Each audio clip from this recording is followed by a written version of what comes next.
Qu'est-ce que je viens de regarder? Pourquoi tu nous as proposé de venir? Tu savais. C'est pour ça que tu te sens coupable. On ne le fait que tous les 90 ans.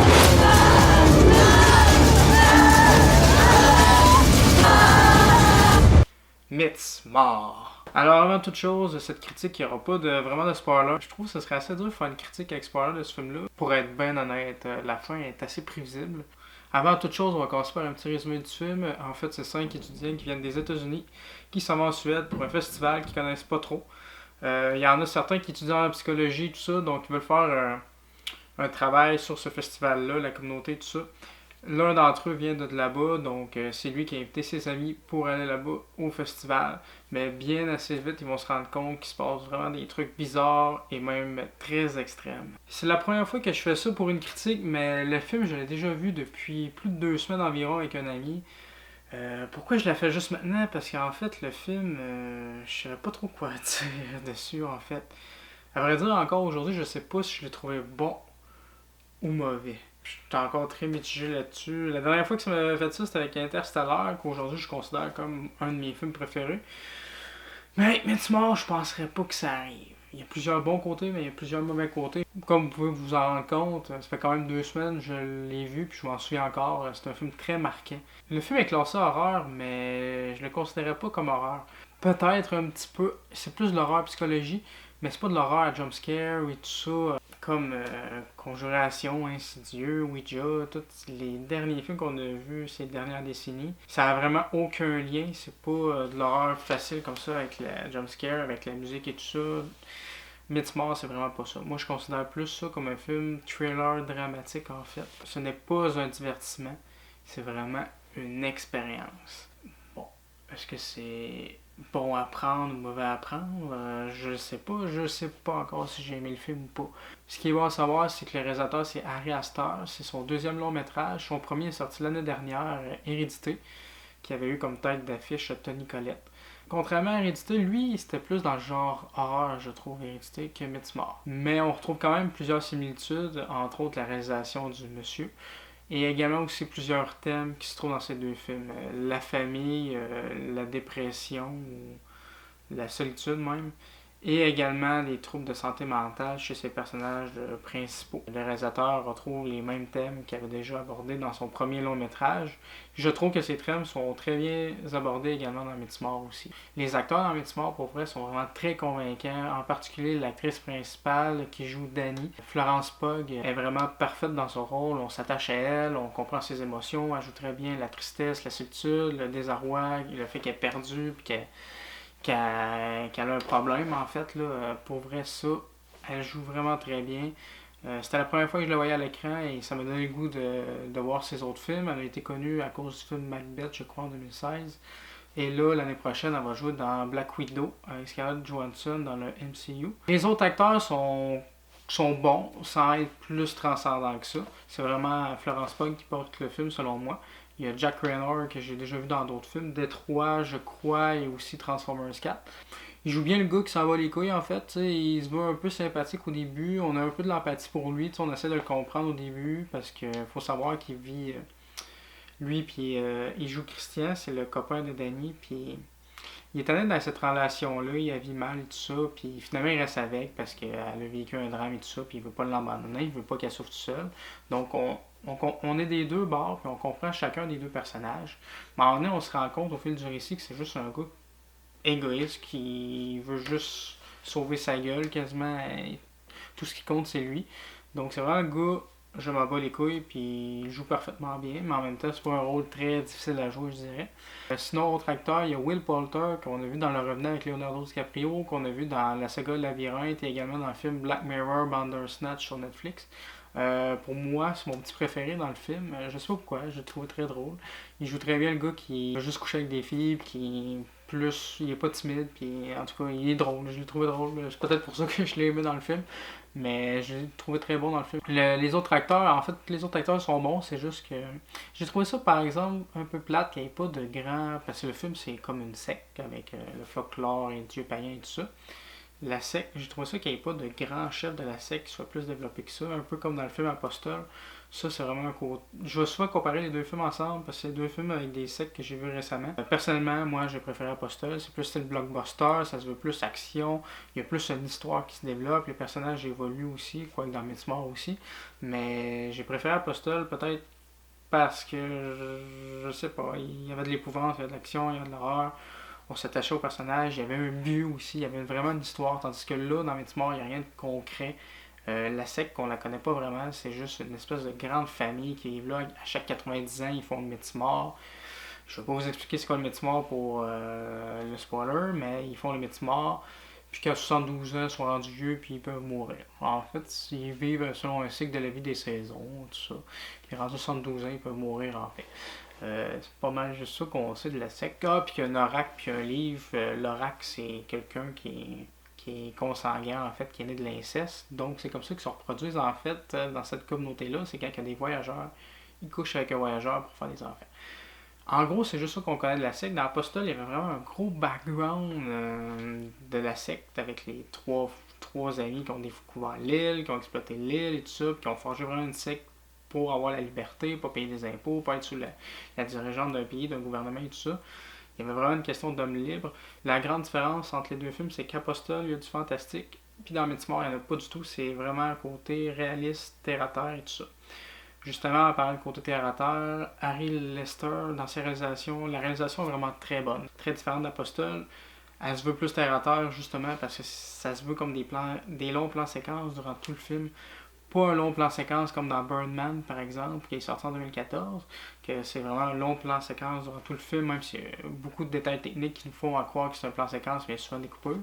Mais là, c'est des longs plans séquences sur des conversations, sur n'importe quel moment, sans doute pour faire rentrer le spectateur dans le récit de ça, et ça a marché pour ma part, pour être bien honnête. Pour prendre l'exemple des moments que j'ai aimé de sa réalisation, au début du film, Danny s'en va aux toilettes dans l'appartement. La caméra est dans les airs, elle suit Danny dans son mouvement. Puis quand elle passe dans le cadrage de porte, il y a comme du noir. En fait, c'est une transition, mais tu sais, c'est vraiment vite. Puis finalement, elle rentre dans la chambre de bain, mais c'est la chambre de bain de l'avion quand elle s'en va en Suède. Donc tu sais, on a suivi le mouvement, puis c'était... En tout cas, j'ai trouvé ça très beau comme mouvement, où une simple discussion avec son chum, elle est assise sur une chaise, puis tu vois son chum dans le miroir à côté. Ça tourne jamais vers le chum, mais il parle avec elle, puis il y a une conversation. Puis la caméra est toujours fixe, puis à un moment donné, il bouge, puis il suit le mouvement. Donc, vraiment, la réalisation est vraiment très bonne. Quoique un poil prétentieux. Autre point positif de Midsommar, c'est vraiment les acteurs. Comme je le disais, Florence Pugh est vraiment parfaite dans le rôle. J'ai eu de l'empathie pour son personnage tout le long, je l'ai adoré, son jeu d'acteur est très convaincant et tout ça. Le point noir du film, c'est le scénario. Le scénario est très banal en fait. On peut voir sur internet beaucoup de gens crient au génie, chef-d'œuvre, brillant comme film. Moi, j'ai rien trouvé de ça. En fait, je pense que le monde a crié génie de ça juste parce que c'est fuck all en fait, qu'il se passe des trucs vraiment bizarres et extrêmes dans le film, que c'est très graphique, que ce soit pour le côté gore ou même le côté nudité. Ça m'a pas... Ben oui, j'ai eu un moment de malaise dans le film, j'étais avec mon ami, puis je pense que tout le monde dans le cinéma n'était pas beaucoup. On a tous vécu un malaise durant le film, vers la fin du film, je vous dirais pas pourquoi, mais je pense que moi à un moment donné, j'étais genre juste... Merde, arrêtez, je suis tanné de passer à autre chose, je suis tanné. Il pouvait arriver n'importe quoi d'autre après ce passage-là, puis j'aurais même pas été surpris. Tellement qu'au début du film, on voit un ours. Puis ça m'aurait même pas surpris qu'un dude fuck all couche avec l'ours tellement qu'il se passait des trucs vraiment bizarres, puis que j'étais rendu au point que j'étais genre, wow, il va arriver ça me surprendrait même pas, tu sais. Tu sais, qui couche avec l'ours, ouais, non, fait que c'était à ce niveau-là, les trucs vraiment bizarres, t'sais. Mais c'est ça, le scénario est très classique, c'est des étudiants en psychologie, tout ça, qui font un travail, certains font un travail sur qu'est-ce qu'ils vivent là-bas, comment ils vivent et tout ça, la culture et tout ça, dans la secte, pour clore le culte païen et tout ça. Mais tu sais, le scénario, c'est très classique. Des étudiants qui sont dans un lieu qu'ils ne connaissent pas. Oups, il se passe des choses bizarres. Oups, ils commencent à être en danger, je vais dire ça comme ça. C'est très classique comme scénario. Oui, la réalisation est bonne. Oui, le jeu d'acteur est convaincant. Mais le scénario est classique. Oui, le scénario est enrobé de choses bizarres et extrêmes. Mais le scénario est très classique. Et la fin est très, très classique, très prévisible. La fin, je l'ai vu venir dès le début du film, en fait, dès la bande-annonce quasiment. Je voyais comment le film allait finir. Je vais quand même pas vous le dire pour le spoiler, mais la fin est peut-être cool, mais c'est très prévisible. Je comprends pas pourquoi les personnages restent à cet endroit-là après qu'ils aient vu plein d'affaires extrêmes. Quand des personnages disparaissent, après un jour ou deux, les autres restent encore là, qui s'en foutent. Sérieusement, ils ont vu du monde. Je vais vous dire un élément du film pour que vous compreniez mon avis. C'est pas vraiment un spoiler, c'est au milieu du film environ. Il y a deux personnes âgées de la secte qui montent sur un rocher dans les airs. Même à ce moment-là, au cinéma, j'ai crié « Hey, c'est Simba! » Tellement que j'étais comme pas plus ou moins dans le délire. Puis ils se pitchent en bas pour se suicider. Tout le monde les regarde, aucune réaction, puis à part les personnages principaux qui s'attendent pas vraiment à ça. Le deuxième, il tombe sur ses jambes. Fait qu'il y a un membre de la secte en bas qui pogne une espèce de masse.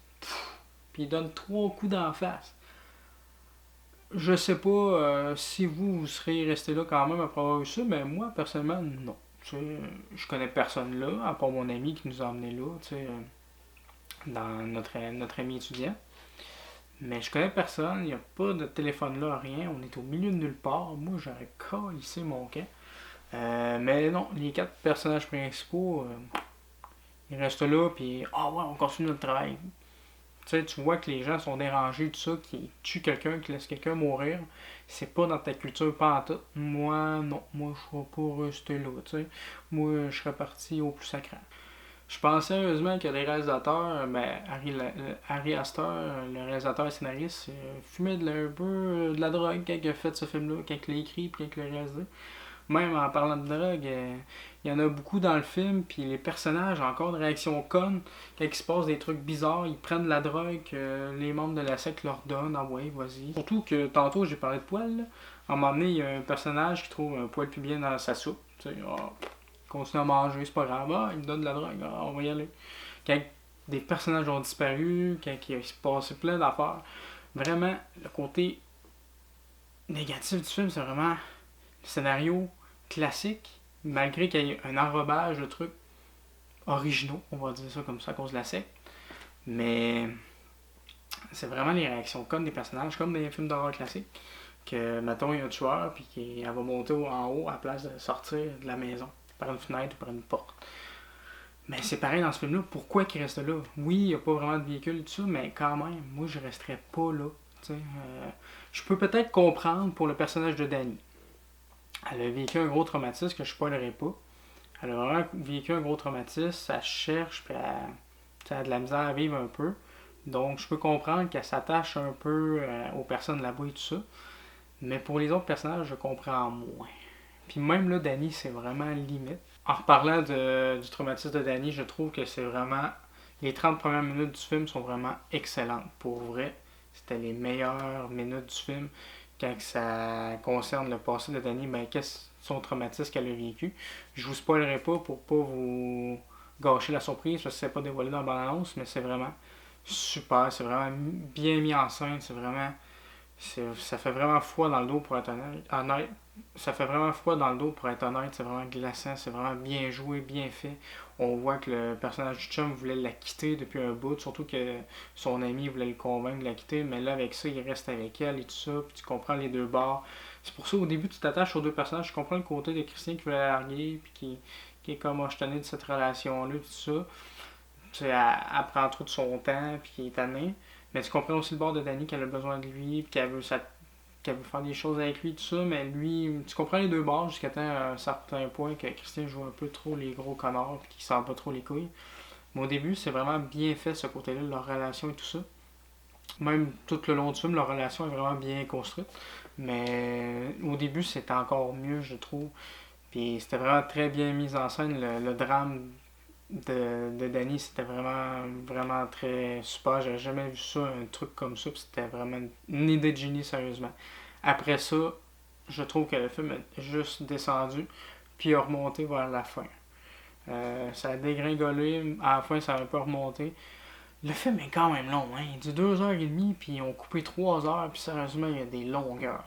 Comparé à Postal qui fait 2 heures, il y a toujours de quoi qui se passe. il y a toujours de l'histoire, il y a toujours des enjeux, il y a toujours des conflits.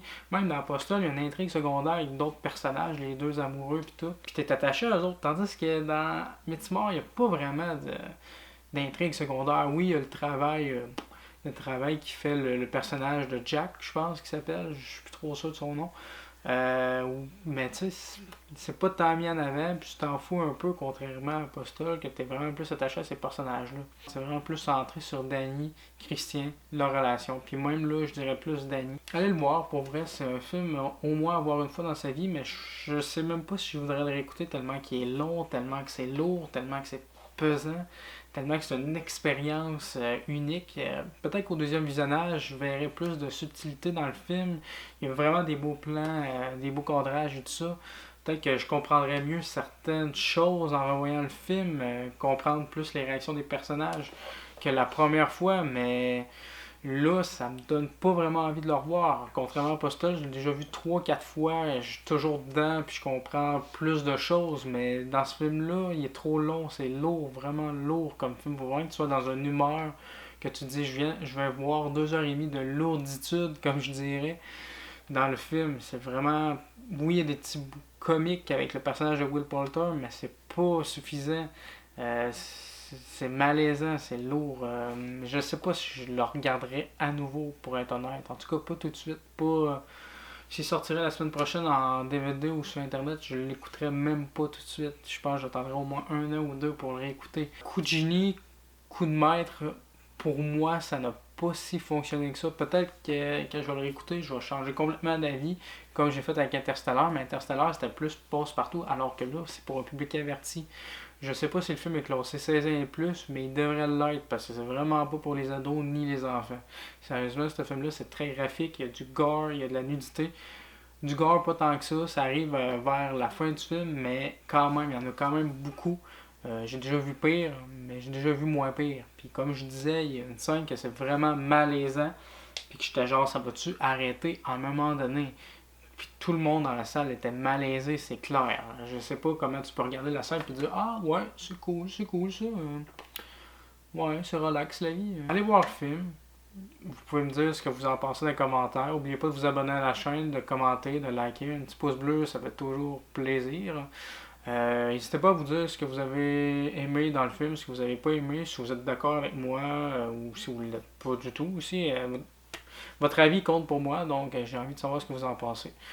Donc on se retrouve pour une prochaine critique sur la chaîne très bientôt. Ciao!